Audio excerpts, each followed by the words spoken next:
Hi everybody, it's Brian here. This is Class A Plus English, and tonight we are going to continue with the 8th stream of the life and suffering of Sir Brante.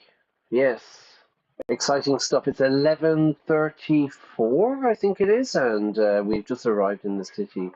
So let's jump into the game.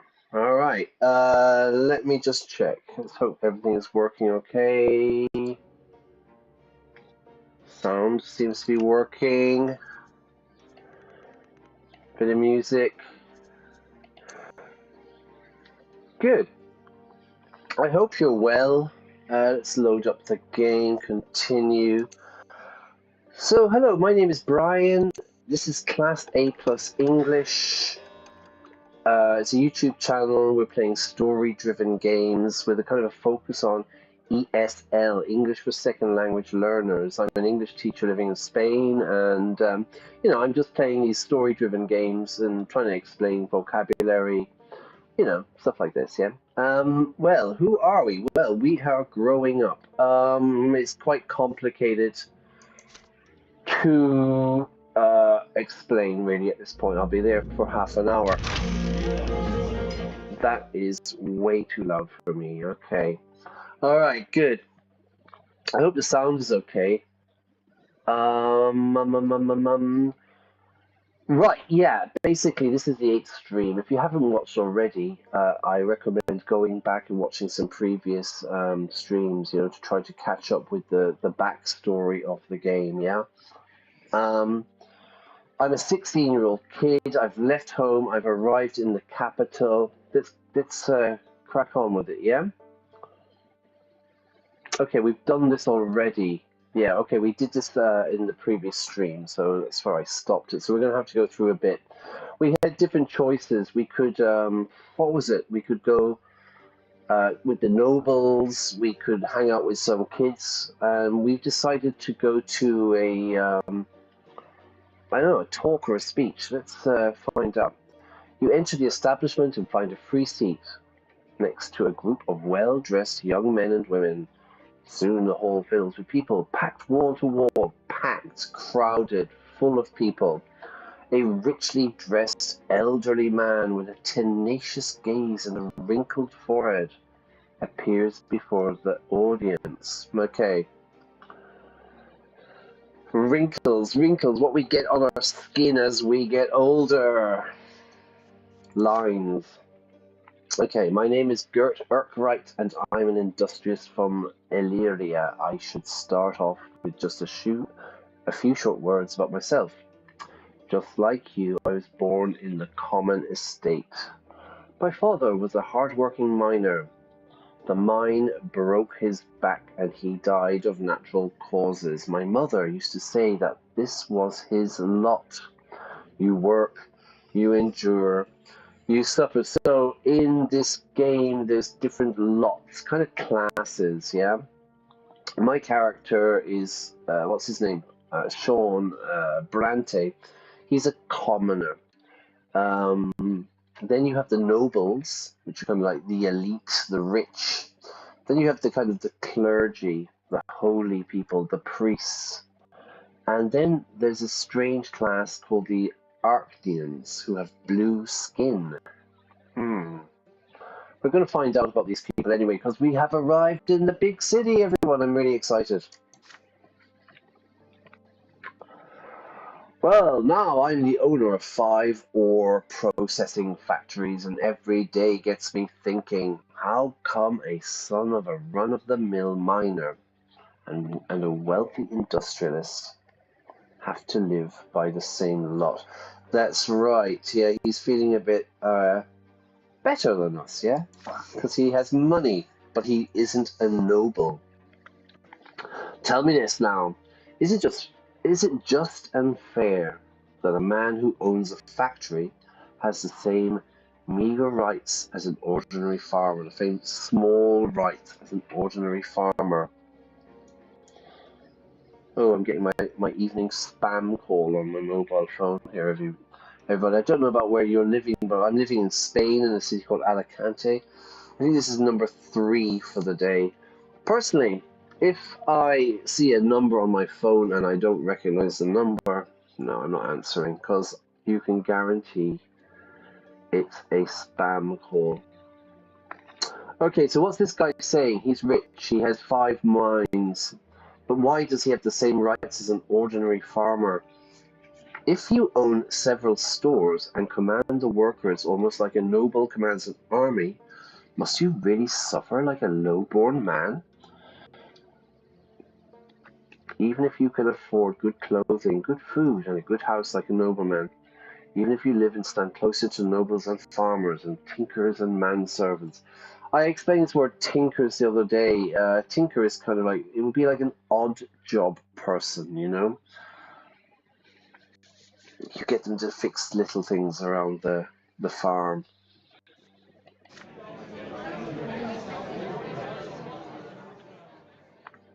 His introduction sparks debate.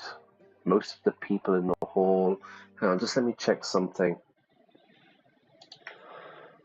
I hope the sound is on. I hope this is working. I had a problem the other day on Sunday. The audio wasn't working. It happens. This is a very kind of new channel. I'm still learning how to use OBS and streaming and stuff, you know. So there are problems sometimes. Okay. All right. So it's his introduction sparks, creates a debate. People are talking. Most of the people in the hall side with Arkwright. They support him. They say that well-to-do people need not live by the commoner's lot. Well-to-do meaning richer. There are outcries defending the holy function of the lots, but they are quickly snuffed without support. Alright, so there seems to be this kind of debate. There's a religious thing going on here as well. This game is a medieval fantasy game, you know? So there's a kind of... the gods are like two twins, yeah? Two twins. And... yeah, basically people are in their lots, they're in their kind of class, and they're not really able to kind of move class, you know? So if you're born a noble, you die a noble. And if you're born a commoner, you die a commoner. So he's trying to break everything up here, isn't he? Yeah. For the first time in your life, you see people daring to defy their lot in public. Emotions soon begin to run high. People are getting agitated. More and more people shout words of opposition to the current order of the empire. They argue that the industrialists, merchants, and other well-off people are no worse than the nobles and ought to have their say and their own rights. Ought to is a synonym of should for advice. Ought to. But really when we say it, we say ought to. Ought to. My friend is coughing. I say, hey, you ought to go. You ought to go to the doctor. You should go to the doctor. It's exactly the same way, word. Meaning. Order, my good people, order! Okay, settle down, everybody. Now's not the time to rebel. If any of you are itching for weapons, you should leave our company and proceed to the gallows on your own. We are here to work out, through peaceful debate, a solution for this gross injustice, this terrible injustice, and then submit our solution to the great imperial council. So what's he saying? Go to the gallows. I explained in the previous episode, the gallows are where you get hung. And in my town, I'm from the west of Ireland, and in my town there's a neighborhood called Gallows Hill, yeah, which suggests a very dark history, I think. Would you like to live in a place called Gallows Hill? Fun at Easter, though. The gathering ends in the small hours of the night. The majority come to an agreement. Their idea of the best solution is to introduce a new social class, a separate estate that would bear some of the nobles' rights and freedoms. The small hours, so it finishes very late, yeah? Maybe 2, 3 o'clock in the morning. Gert says, unfortunately, there are too few of us to even convince the Great Council to have our proposal seen, but we will not stop until we prove to the nobles and the Emperor that we are rabble no longer. Revolution, not a rabble, yeah? A rabble meaning, you know, crowd of poor people, I suppose you would say. A rabble. Okay, you make your way back to your house, your lodging room. So I've moved to the big city, and I'm renting a room, and I am absolutely shocked. Yeah? Good intensifier there. Absolutely. There are so many people in the capital who openly defy the lots. How different they are from the listless, lethargic people of Anizot, which is my town. You think of Gloria, my sister, before you drift off to sleep. She would have been overjoyed to be present at a gathering like this. Okay, good. So my manipulation skills have gone up one. I am at con artist level. What does that mean? Is my ability to influence people by way of deception and trickery and use them to achieve your goals. Fantastic. I was saying in the previous stream, I'm kind of gearing towards conspirator. Sounds like fun, yeah? Eloquence has gone up, although I am tongue-tied. Tongue-tied, not very good at public speaking, yeah? I don't know what to say. You know? Your ability to instill faith, to guide and lead people with your speeches, most important to the Inquisitor. Alright. And my willpower. Okay, it's gone down a bit. This is my remaining inner strength and readiness for action. You spend it on difficult choices. Okay, but I'm full of power. I'm pretty strong. My willpower is good. Alright, this is where we finished the last day. Arrival to the capital, 1134. You arrived in Eterna, the ancient capital of the blessed Archnean Empire. So the Archneans are the blue people.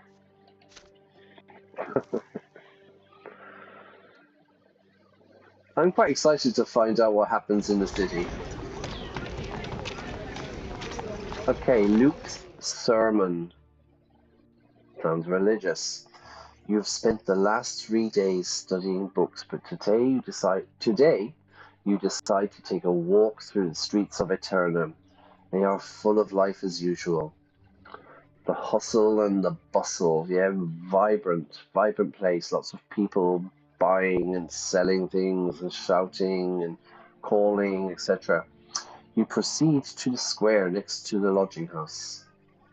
A procession of priests walks through the square. You notice that one of them holds a banner, like a flag, of the new faith, an open book. This is the same banner that was behind Patriarch Photis on the day of his assassination. Again, that's another story that was in the previous stream. Some religious guy came out, made a big speech, and he got assassinated, unfortunately. So there's religious strife happening. People are angry. There's a new, what is it? A banner of the new faith. Okay, they're trying to change religion, basically.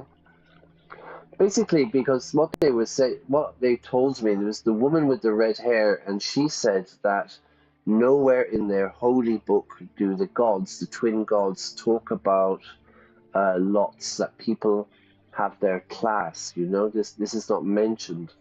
What she's suggesting is they're using it like as kind of hegemony to kind of keep the poor people down. A crowd gathers immediately around them. Many people are looking at an icon painting on a small pedestal depicting a grey-haired man with glowing green eyes. You recognize that face, the face of the late Patriarch Photis, who got assassinated. Okay, trouble in the air, everyone. I can smell the violence. A man with a thick beard appears by the icon painting. His broad shoulders, his wide shoulders, bear a white and gold cloak. with the coat of arms and the capital province embroidered on it. He is Luke, Patriarch of Archnia. He casts his stern gaze over the crowd. So he's looking very hard at the crowd, yeah? He's very serious. So this is a cloak. I was trying to describe this the other day. You know, you'd wear it as a kind of a jacket, I suppose, today you would say. All right, so this guy's turned up. Celtic cross. I speak to all who live within the sight of the shining pillar. Exactly 1 year ago, we lost Fotis, Patriarch of the Magra province, mentor of the new faith. Patriarch Fotis was the first to see the books of God, pronunciation time. Izatius. Sorry. For nothing but the words of a man, not the words of the twins, the gods themselves. He was the first to tell people to seek the path to the gods in their own hearts, instead of blindly following the lots. To seek answers in the lives of the twins and their own hearts, rather than the words of the priest. Strong words. Strong words. He's going against the priests. And I think in history we often find this can be a very dangerous action. So Patriarch Luke says, through Patriarch Fotis we were able to see the truth. Though through his death we saw that his words are not heresy. They are the truth that used to be obscured by Izatius's lies. And now I bring good news. Patriarch Junius Diamant has seen to it that our teacher will be canonized as a saint. He'll be made into a saint. Excellent promotion. Yes, Junius Diamant, an Archnian from a great dynasty, and the Patriarch of Astynia, has joined the new faith himself. And through this we hope that the entire empire will soon see that our doctrine is the truth. So we're having some kind of reformation, yeah, in this world, in this kind of fantasy medieval world, which would correspond with the Christian church and the breakaway with the Protestants, yeah. We are free from the shackles of the lost. We are equal before the twins. With each day, more and more people hearken to the truth. Hearken is an old word for listen. And one day, the entire empire will hear our calls. So let us pray, my brothers. And Patriarch Luke, and anybody else? And maybe our... Can you say it? Our sisters? No. The believers around you bow their heads in prayer and thank the twins, not for the lot they were given as they usually would, but for the chance to choose their own path. The Patriarch's sermon is inspiring. It compels your hands to meet in a sign of prayer. It compels your lips to repeat the words of the new faith. Don't do it, Sean. Don't be listening to these people. Patriarch Luke's sermon forms a cadence and your heart beats in time. Bum, bum, bum, bum with it now, yeah? I'm falling in love with a religion, everybody. You recall the murder of Patriarch Fotis a year ago. It seems more patriarchs share his doctrine now. The news of Junius Diamant joining the new faith is stunning. It's amazing. If an Archnian from a great dynasty has sided, is supporting, with Fotis' doctrine and agreed to see everyone as equals, under the twins, a new faith must surely be putting down roots. Oh my God, this is crazy, everybody. All people are equal? Are they mad? Uh-oh. But suddenly, several figures appear by the podium. Figures wearing black, with glinting silver on their sides. Inquisitors. They push through the crowd and form a circle around Patriarch Luke. One of these priests rises before the crowd. He is clean shaven, tall with chiseled features. Everyone falls silent at the sight of him.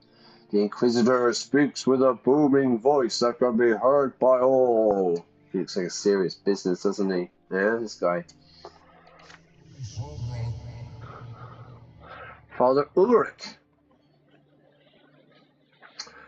A very German name, I think, yeah? Ulrich. I am Father Ulrich in the name of the twins, and by my right as an Inquisitor, I order you to turn around and leave. Get out of here, everybody. The words you're hearing are full of lies. Patriarch Luke has set out to poison your hearts and minds, and the Inquisition will not allow this heresy to spread. The only true path in life is the will of the twins. Life offers us no other choice. You are hereby ordered to disperse at once. So they want to keep the status quo. They're happy with the class system, with the lot system as they are. So this is very heretical, you know, kind of saying anyone can be what they want. Very crazy talk here. Now he's telling everyone to disperse, to leave. So this is either going to be everyone's going to go home, or maybe it will turn into a riot. What is a riot? Well, when a protest becomes violent, it's a riot, and the person is a rioter. Most people leave the square immediately if you want to get involved with the Inquisition. Some people stay, however, and some even shout angrily, "We want to listen to Luke. He is the Patriarch of Archnia, and he has more to say. Get away from our servant, old believers. We will not listen to you and your hoary old tales about the lots." Oh my god. This is getting crazy. Inquisitors, bring those who may yet listen back to their lots and leave the others to the champions of faith. The champions of faith. I suspect horses are involved.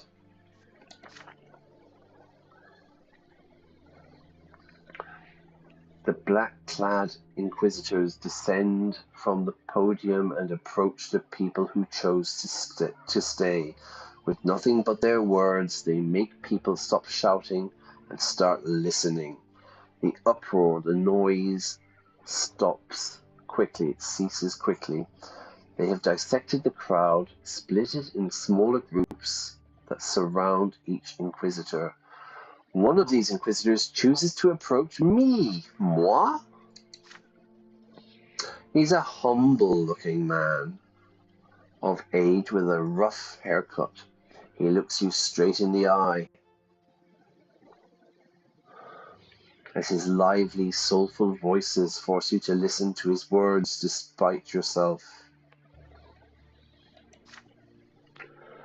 My name is Father Jeremiah. I know your thoughts were stirred by the Patriarch's words. You are not sure whom to trust, but I teach at the seminary. I have been studying the teachings of the twins my entire life. You can trust me. I know you can hear what I have to say. I see their light in your eyes, the light of the true faith. Will you listen to my counsel, my son? You feel no malice in the words of the Inquisitor Jeremiah, only hope. It is his lot to aid you, to guide you away from error and set you on the path of true faith. He is a priest, so he should know the truth. Or perhaps the Inquisitor himself is in the wrong. Hope is a hell of a drug, everybody. Let's find out. Now, we can listen to him, and my theology will go at 1 point. We can debate him. All right, what's it say here? Sorry. You accept his counsel, his advice. You can debate him. You argue against the Inquisitor and in favor of the new faith. And my eloquence, my speaking ability will go up a point. Or we can resist. You refuse to be ordered around by him. It's not the clergy's place to give orders. And my diplomacy will go up. Alright. Who's watching? What do you think? Now, remember, I don't want to become a priest or anything in this game. I've decided that in the previous ones. So, for me, listen to his counsel, theology. No, I'm not interested in theology, so I either debate him, and my eloquence, my speaking ability goes up, or we can resist him, and my diplomacy. What is diplomacy?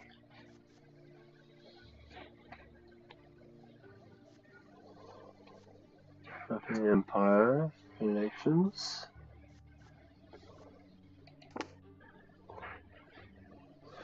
Diplomacy. My diplomacy is my proficiency, my expertise in the laws of the empire, as well as your connections and influence among the ruling elite and high society. It affects your ability to negotiate with people of importance. Now I'm at unknown. What was the other one? Eloquence.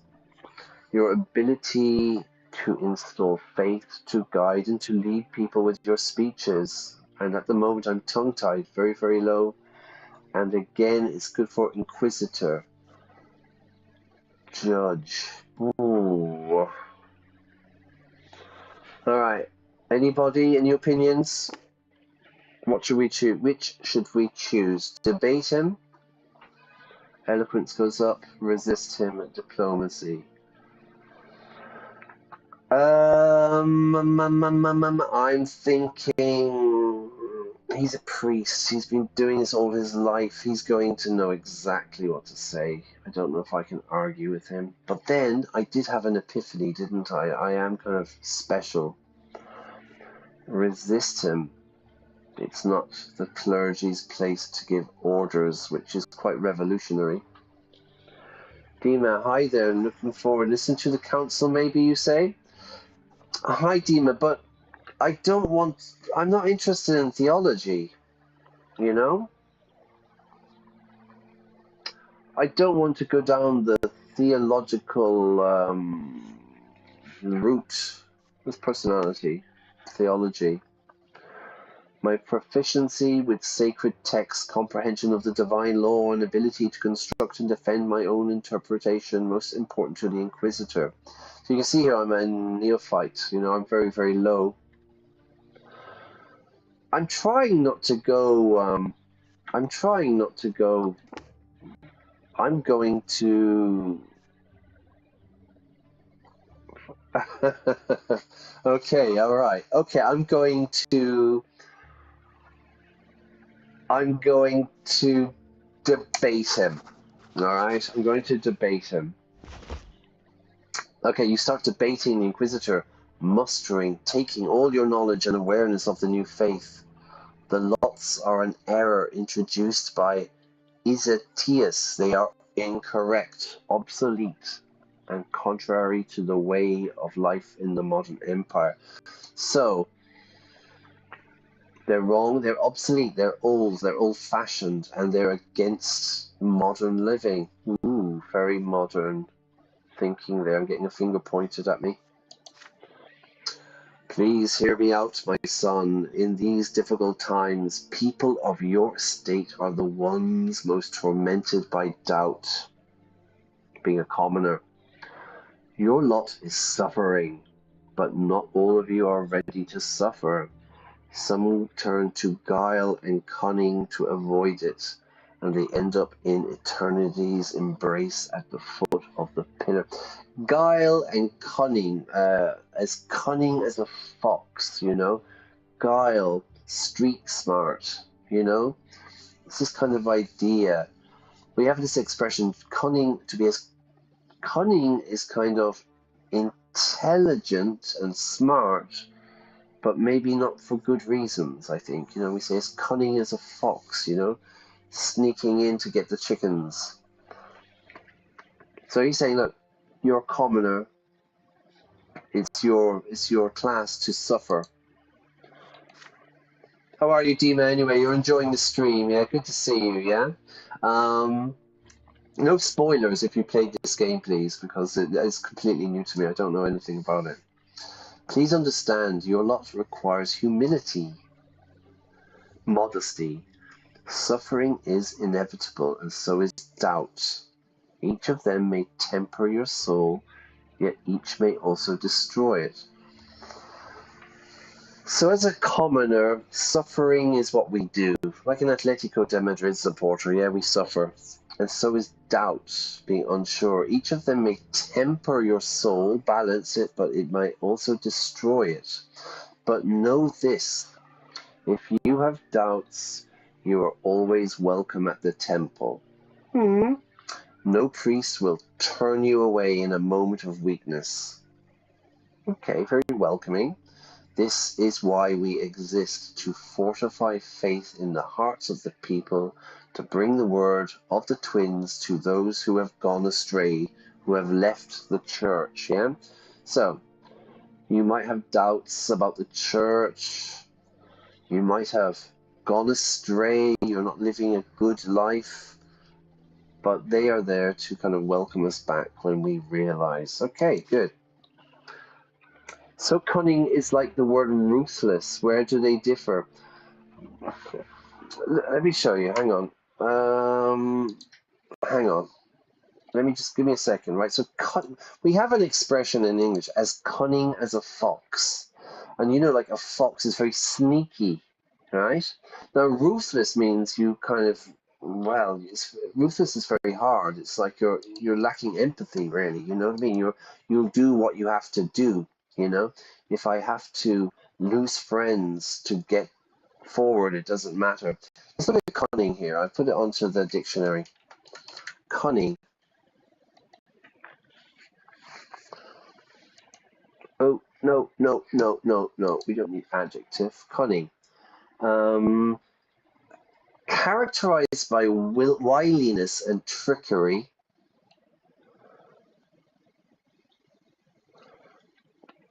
Dexterous or crafty. So cunning, crafty in the use of special resources such as skill or knowledge, or in attaining an end. Yeah, a cunning plotter, you know, to plot taking over the government. I wouldn't say this, I wouldn't say that. Yeah, I would say skill and subtlety, as in inventing, devising, or executing. A cunning plan, we often say. Now, you said, what was it? Ruthless. Ruthless is like you'll do anything, you know, you'll do anything. ruthless, Merciless, cruel, without pity, a ruthless tyrant, you know. The boss loses a client and he fires, or he makes half the workers redundant. You know, it's very ruthless. There's no kind of empathy for people there, you know. So there is a difference, yeah, for sure. Cunning is like very smart, but often you're up to something. You're trying to do something. Like you're planning. I don't know. I want to get my boss fired so I can take their job, you know, so I create a cunning plan to get them fired. You know what I mean? Something like that, yeah? Yeah, definitely. Less evil, I would say. Well, people, in business, you have to be ruthless, okay? In business, right? If you have your own company, sometimes you have to be ruthless to proceed in business. Because, like, if you have, like, you know, oh, I don't want to fire my employees because they all have families and mortgages, and, you know, and then I just run my company into the ground, you know, that's not, so you have to be ruthless, you know, you have to be able to do that. Cunning, whereas cunning might be you're using tricks to get a new client. Jeremiah Hagg says, know this, the Inquisition does not imprison everyone suspect of heresy. We exist to protect souls, to guide and save them. We pursue dangerous doctrines and seek to rescue every soul we meet. So, he's kind of sugarcoating this whole Inquisition thing. I don't know. From what I know of the Inquisition, you know. Arrest or execution is our last resort, reserved only for sinners beyond redemption.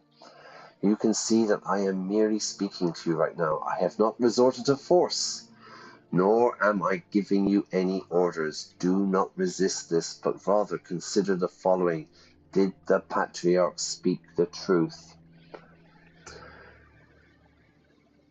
Yeah, heartless could definitely be a synonym of ruthless. Yeah, seems you are pretty knowledgeable about English. Are you a teacher or something like that? Yeah, I'm an English teacher. Yeah, I'm from Ireland, but I live in Spain.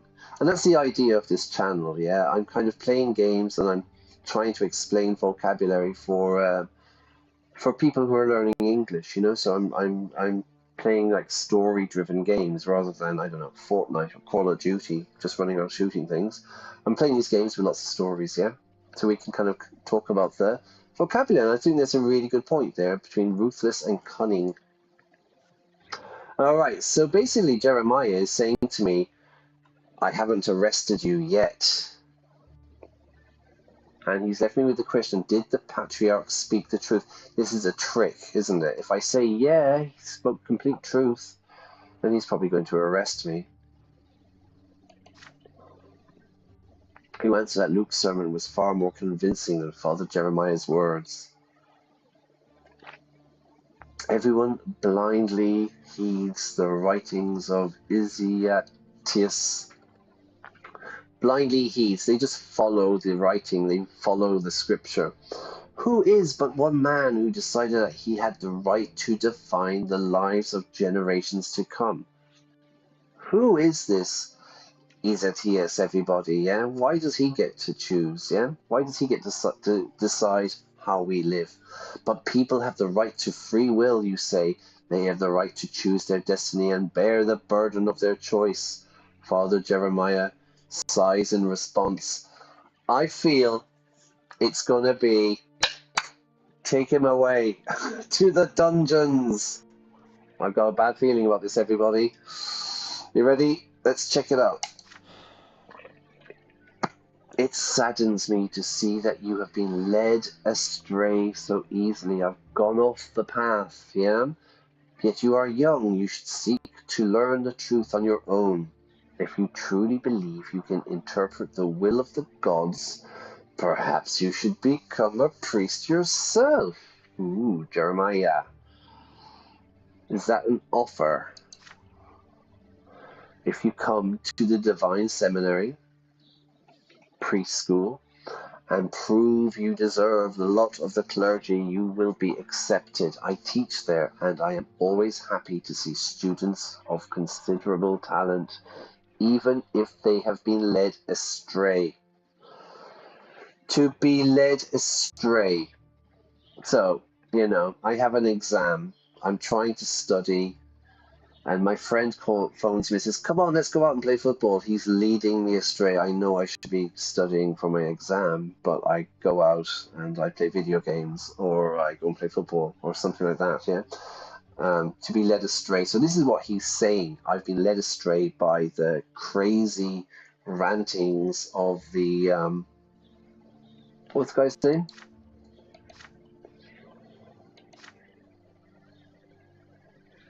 Patriarch.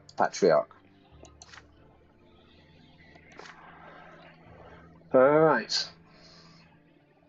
But for now, you should leave this place. You will learn nothing by facing the champions of faith. Okay, I'm coming back to it. I have a pretty strong feeling that the champions of faith involves soldiers on horses. Greetings from Russia, then. This game was made by Russians, hence the suffering in the title. The game will definitely interest you. If you're looking for a game with complex choices and rich story, yeah, I really do enjoy this game. It's really, really cool. Yeah, and these are the kind of games I'm looking to play. Yeah, you know, really enjoying it. Where are we? When this Father Jeremiah leaves you and proceeds further, you leave the square freely, your dignity preserved. The remaining people in the square continue arguing with the other inquisitors. Armed champions of faith stand nearby, but they do not intervene. Armed. They have weapons. Horses? maybe not. But they don't attack. Luke and his retinue can no longer be seen. Love the methodical and slow let's play. It definitely suits you. The world chapter is the hardest. Can't wait when you reach it. Oh my god, yeah. No spoilers, please. Yeah. I've never played this game. I'm totally going blind into it. You walk back to the lodging house, mulling over Father Jeremiah's words about the seminary. Your family sent you to earn a noble title, but you have an opportunity to become a priest of the old faith or the new. If you see your destiny in service to the gods, no one has the right to stand in your way. To mull something over is to think about it, yeah, to think about it. You're trying to make a decision, and maybe it's a big decision, so you need to mull it over, yeah? Let me mull it over, let me think about it, let me sleep on it would be another expression, yeah? If someone asks you something like in work or something and you don't want to give an answer immediately, you say, let me mull it over, or let me sleep on it, yeah? Let me go to sleep and wake up tomorrow and I'll come up with a decision. Okay, my eloquence has gone up, but I'm still tongue-tied. Tongue-tied means I'm not very good at speaking. My tongue gets tied. Next one is clear speech. So I think this is kind of an important attribute. What happens?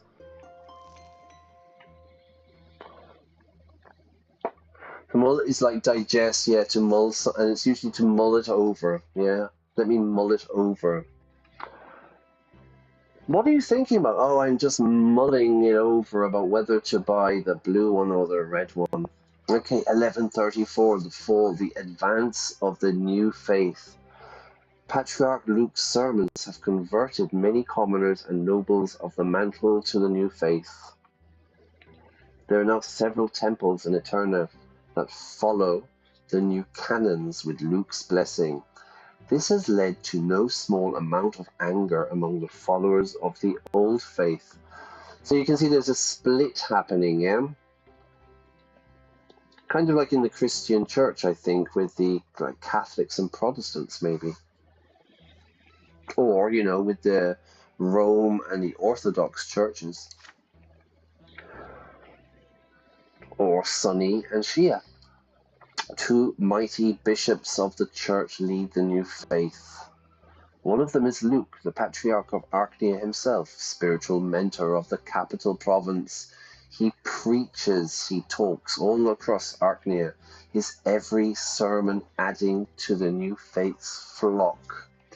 Followers, yeah, we have a flock of sheep, okay? You go out into the countryside and you see like a group of sheep. It's a flock of sheep.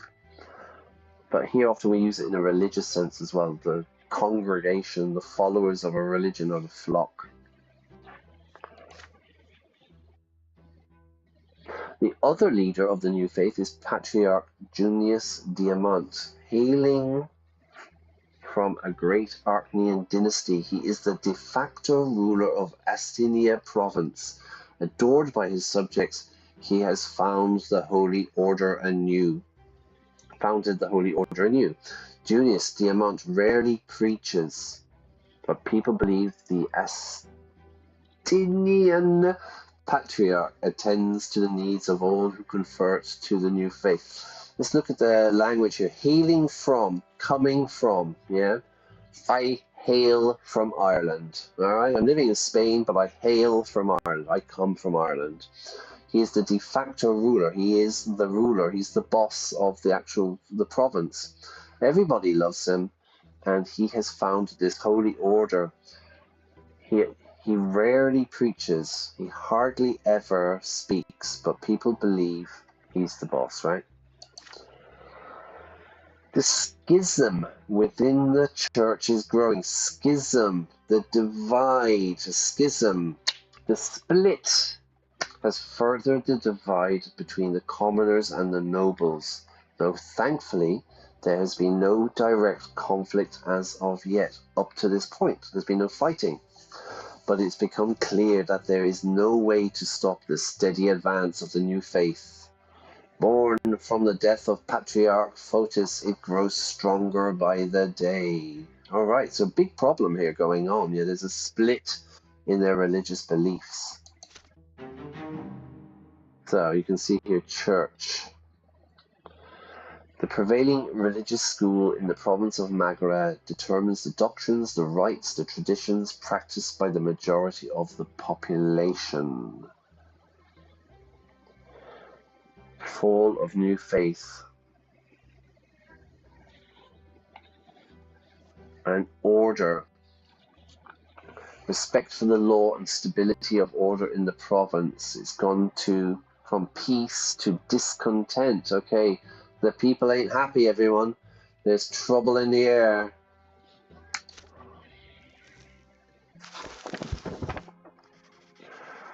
New York, New York, the city that never sleeps. The next few weeks pass by in hard work and preparation for the coming entrance exam at the Imperial College.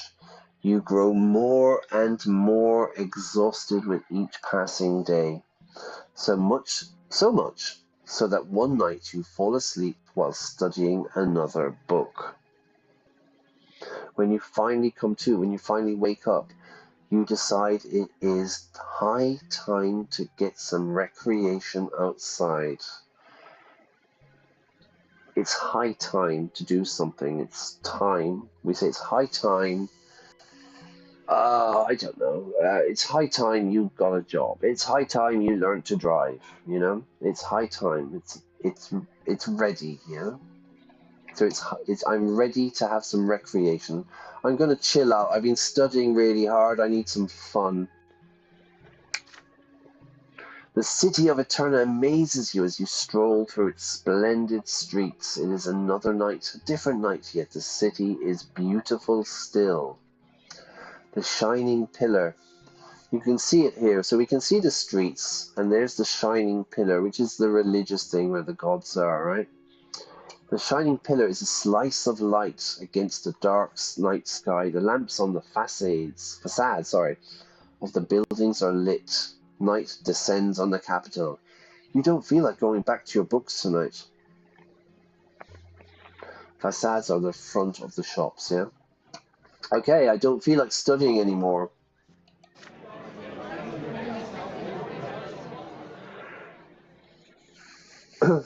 It's very good. I think I found two mistakes.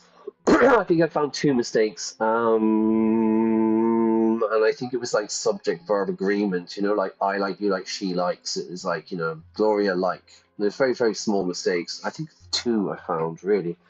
But I mean, I find mistakes in any kind of text game, you know. There's always going to be some mistakes, you know. Even I was playing the previous game was Firewatch, and there was a couple of mistakes there as well. I think it's just normal, but no, it's really good. I think the writing here is excellent. Yeah, yeah, it is absolutely. No, the language in the books is excellent. Yeah.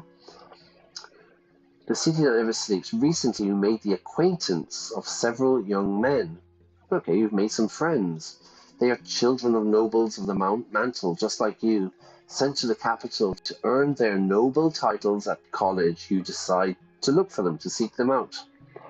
Your new friends are having a late dinner on the next street over, loudly discussing their plans for the night. Okay, so they're all like drinking and partying here. Yay!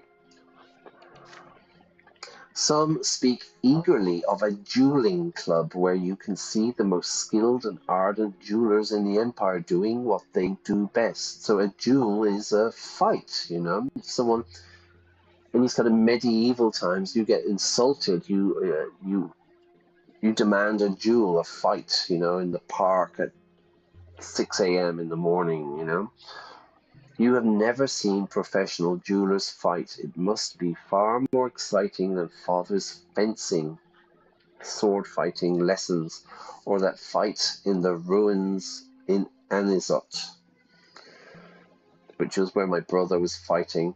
And if luck favors you, if you're lucky, perhaps you can even make useful contacts among the noble families in the capital. All right, come on, let's go. The others try to convince the rest to take a trip to a certain secret salon. The establishment is Oh, hang on. So what? Right. So some people want to go and see some fighting, and the others try to convince the rest to take a trip to a certain secret pub bar. The establishment is expecting a guest tonight, they say, a young lady who speaks about the true state of affairs in the empire. There are many questions about the nature of the place and identity of the mysterious speaker, but the young men have only one answer. They are forbidden to speak about this outside the club. However, they can take you there as long as you aren't afraid to learn a dangerous truth. Okay, choice time, right? Oh no, more. There are others still drinking their fill of wine rather than eating. Fencing, they say? Speeches? Meh, nonsense. The place you ought to go tonight, they claim, is the Markian Society, a gathering for those of common estate but uncommon opinions that offers pleasures for everyone. Pleasures of the palate, pleasures of drink, pleasures of the flesh. Is this not a heresy and a crime? Perhaps, and yet some of your newfound friends are eager to go there. So we can go and watch people dueling, maybe meet some nobles.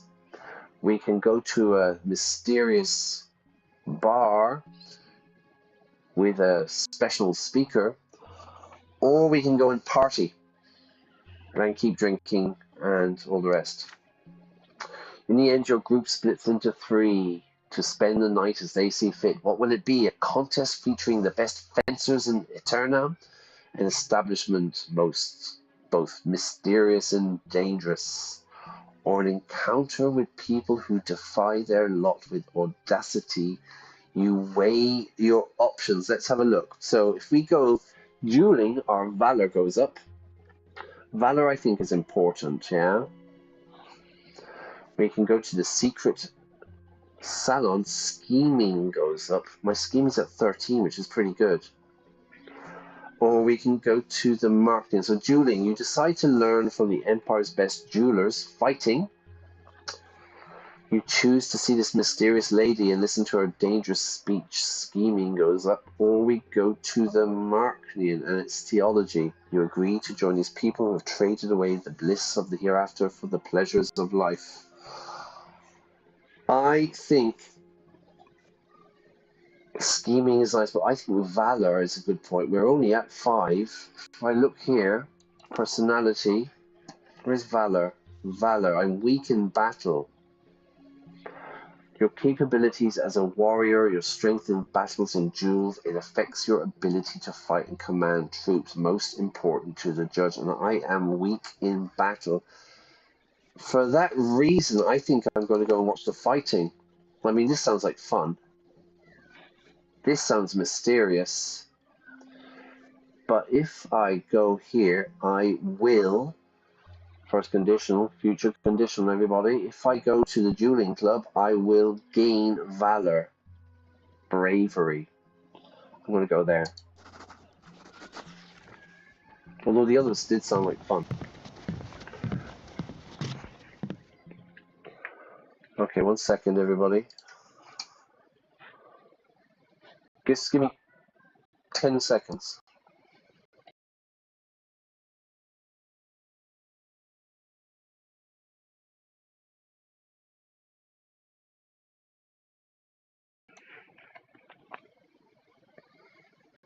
Okay, where am I? Here, sorry. Oh, yeah. Okay, where were I? Well, at this point, yeah, quickly, just as we continue. So my name is Brian. I'm from Ireland. I live in Spain. I live in a city called Alicante. This is Class A Plus English. It's a YouTube channel. I'm an English teacher, so I'm playing story-driven games, so I can explain vocabulary. We can talk about, like with Dima. Hi, Dima. Big shout out to Dima there, who's been asking questions. Yeah, just talking about the vocabulary, you know. You don't need to be an English learner, you know. just enjoying the games. But what really helps me is if you subscribe and if you like the stream. Yeah, it really, really does help the algorithm gods of YouTube. Okay, so that would make me really happy. All right, let's get back into the game. Yeah, we're going to go and find out about all this dueling.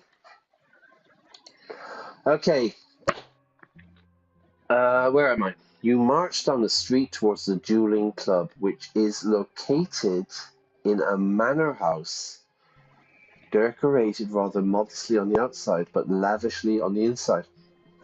Okay, so it doesn't look much outside, but once you go inside, it's very expensive. It's very lavish. One of your newfound friends nods to the servants, and they let you in. The rooms are stuffy, noisy, and filled with tobacco smoke. So they've discovered tobacco then. The sitting room is enormous. In the center is an arena, a circle with wooden railings. 2 young nobles are fighting there already. Okay. You take a glass of wine from a servant and watch the fight from one of the many soft chairs. You cannot bear a sword yet, but nobody says you cannot watch. So I'm only 16, remember, I'm a kid. I'm not able to fight yet. As soon as a jeweler is wounded, hurt, the fight ends. But the way they fight still makes the audience gasp and scream in awe. Wow, amazing! When a jeweler is too slow to dodge, to get out of the way, the duel ends with a bright red line cut through his sweat-soaked white shirt. So if they cut each other, the fight finishes. The thin fencing swords cut through the air so quickly you only see glints of flashing steel, like lightning in a storm. You do your best to remember all the feints and tricks you see tonight. To feint, to pretend to go one way, but go another. They will come in handy when you learn your own sword. Handy. If something is handy, it's useful. A mobile phone is very handy. I can communicate with people when I'm outside of my house, yeah? All right, so I'm watching and learning. But then a tall young Archnean enters the room. He barges in from behind you and leaps into the arena between the 2 fencers, thus ending the duel. He bears a coat of arms with a griffon. This Archnean comes from a great dynasty of Orgriff. Okay, so he's a VIP. He's a very important person. The Archnean's voice booms as he challenges everyone in the audience to a duel. He sneers smugly. Ha ha! If you consider yourself nobles, then how about you face an Archnean lord in honorable combat? He sounds very confident, doesn't he? He must be an amazing fighter. No one moves. Oh Jesus, we're going to go for it, aren't we? No one dares to step forth. A duel with an Archnean is suicide, especially if that Archnean hails from one of the great dynasties. Such a duel will end with a lesser death at best, or with a true death through trial and execution at worst. Everyone knows the punishment for spilling blue blood, and so everyone remains silent. So that's the thing I haven't mentioned, okay? Again, if this is your first time watching this, I recommend you go back to watch previous streams to get the backstory of the game. But in the game, you can die 3 times, yeah? You can die 3 times, and then the 4th time is your true death. That's when you don't come back. But for the first 3 times, you kind of resurrect, you know? But you have 3 chances. So they're saying, because this guy is like the elite, he's the Archnean, the blue-skinned people, it's going to end with a lesser death, meaning he'll kill you, or a true death through trial and execution. So you could actually like die because If you cut him and spill blue blood, it's execution time. Am I going to volunteer? The Archean grins. So humans are cowards, he says. You will never be true nobles if you are never ready to risk a lesser death. Then Archean honor and tradition is not for you. The war is not your domain either. For human nobles are but a mockery, a gathering of animals dressed to resemble higher beings. Easy, Tiger, yeah? Take it easy. He's just insulting everybody, right? We need to soften his cough. Now, I was just about to jump in, but somebody else did. Okay. A man leaps onto the arena. He is tall as a tree. His pockmarked face is white with rage and covered in scars. Pockmarked, he's got like marks on his face. Acne kind of stuff, yeah? There are whispers of reverence in the audience. This is Marth Ferrasti, the owner of the club. He has accepted the challenge for the honor of all human nobles. He has yearned to fight an Archean all his life. Now is his chance. Yearn for something is really, really want. It's a very old word, People in Madrid yearn to go to the beach because it's about 5 hours or 6 hours away. You know what I mean? I really want something, but we don't say yearn today. I don't yearn for an ice cream. I want an ice cream. All right. So this is Marth. The jewelers salute each other and Sir Ferrasti begins the attack. A lunge, a jab, another and then another. The young Archean deflects each attack like he knows his opponent's every move. Sir Ferrasti's eyes twitch with tension. The owner of the club lunges again, but the Archean deflects his sword and rips the weapon out of the human's hand. Who's who? Sir Ferrasti. Which one is Sir Ferrasti? Alright, Sir Ferrasti, so...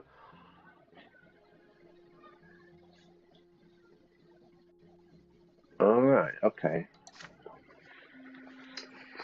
Marth Ferrasti looks at the Archean in confusion, then bows his head in recognition of his defeat. The Orgith youth flashes a proud, superior grin. He's smiling. His fencing sword lifts the sleeve of his defeated opponent. It bears 3 black marks of a lesser death. Now the young Archean eyes Sir Ferrasti with a mockery of sadness and compassion.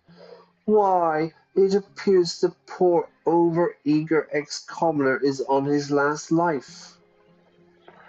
So he's had 3 deaths already, so he's only got 1 more, which is his true death.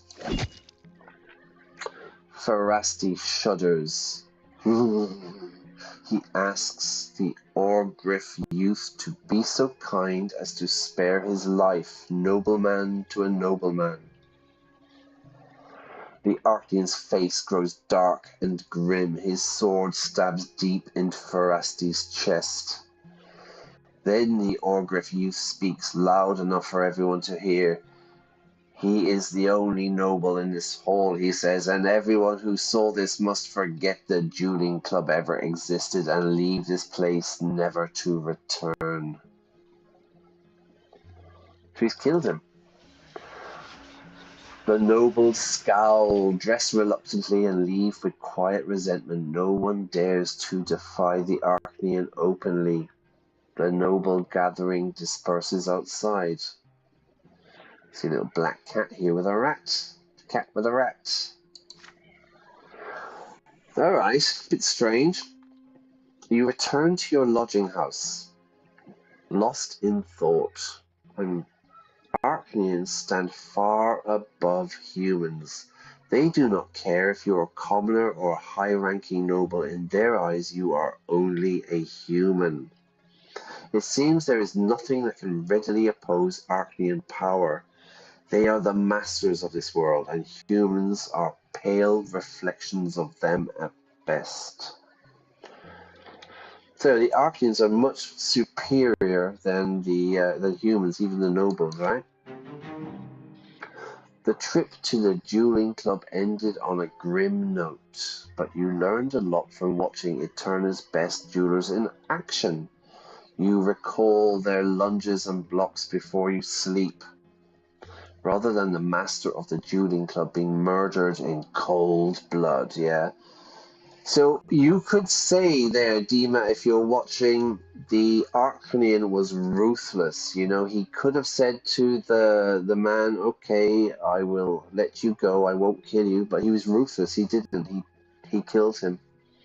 But at least my valor has gone up 1 point, at least. But I'm still weak in battle, everyone. So that's not much good. I need to build that up. I think we're going to finish it there. There's a football match now I want to watch. And yeah, we're going to finish it there. Okay, cool. I was only doing a quick stream tonight. I want to watch Paris Saint-Germain and Aston Villa. I think it's going to be quite an interesting game.